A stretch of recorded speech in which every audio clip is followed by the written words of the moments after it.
Hi there, my name's Janine Grassby and I am the IPC leader at Nexus International School in Malaysia.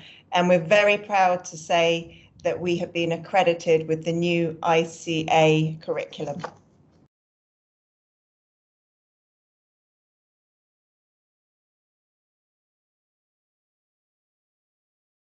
So actually, after university, I went to do European voluntary service in Italy with 8 other European girls. And we worked on a project with children with special needs. And it was a wonderful experience because we just tapped on what were our passions or our positive experiences. And we also worked in mainstream schools. So I tapped on positive experiences from my education, games we played, songs we played. And then I ended up being part of writing a project for early years, actually, to teach English to early years. And then from that, I just really wanted to become a teacher and internationally. So I went back to England to get my PGCE.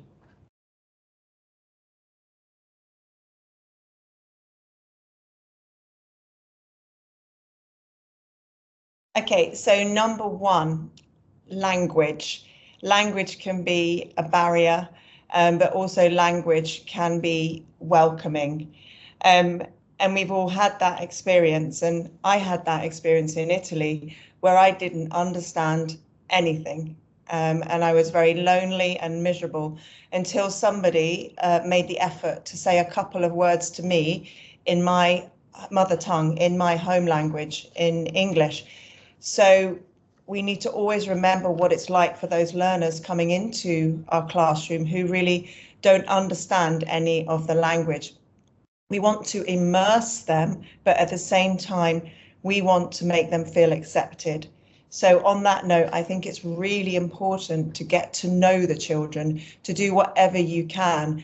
And I feel that the IPC curriculum allows us to do that. With the knowledge harvest, you can find out about where the children come from, you can find out about their interests, and you can really connect with them.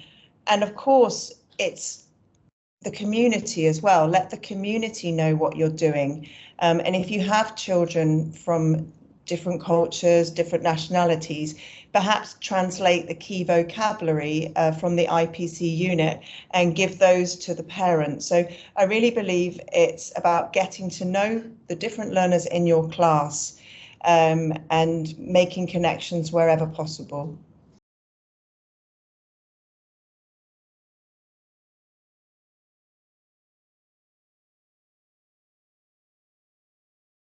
So again, every cohort is different that you teach. So it's really all about finding out about those learners, which you can do through the knowledge harvest.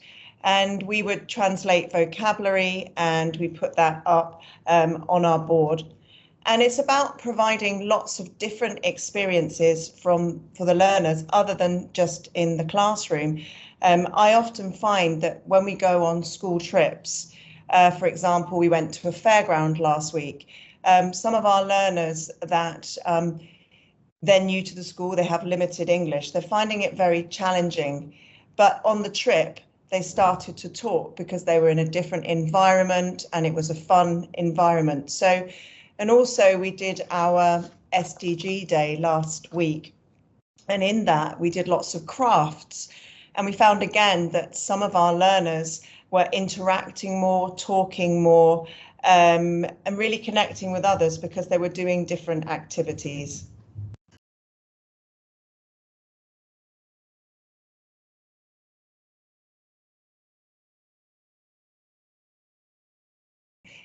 We, for the unit Different Places, Similar Lives, we have connected with several schools in the world.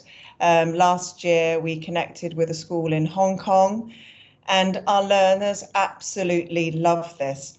And the most important thing is to find out what they want to know and for them to ask their questions. And only last week, we had a school in Nepal that wanted to present their learning to us about their culture.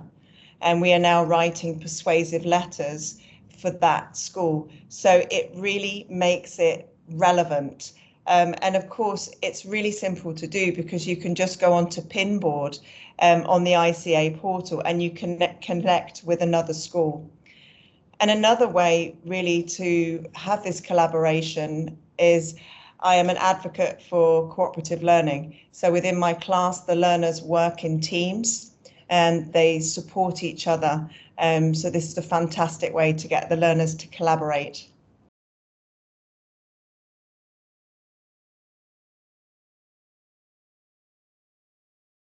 So at Nexus, we have learners from 3 years old until 18 years old, and I've been at Nexus for 10 years. So I have had the real privilege of seeing learners grow and grow from when I have seen them at 5 years old to when I've seen them at 14 or 15. And I have seen a learner come to the school who, when they arrived, they didn't want to make any mistakes. It was all about getting the highest score. But I really do believe that with the personal goals, that learner became a better person, ready for tomorrow, kinder, with more respect and able to collaborate. So I get to see these learners and how they really grow.